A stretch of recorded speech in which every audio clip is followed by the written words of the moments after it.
came across an interesting challenge today. A gentleman brought me a worn-out metal component from his beloved harvester.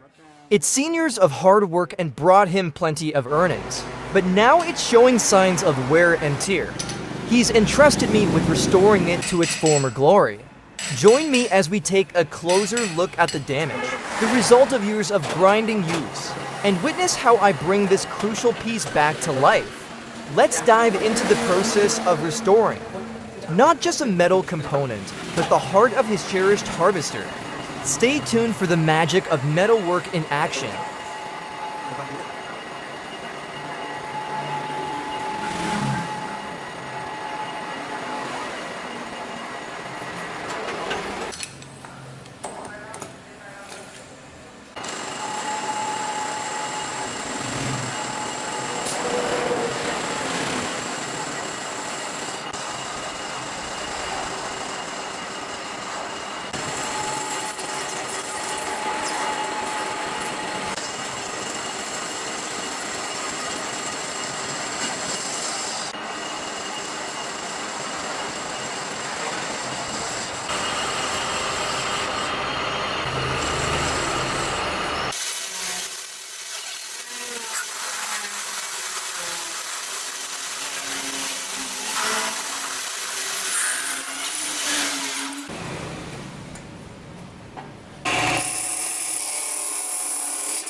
Vậy không một này.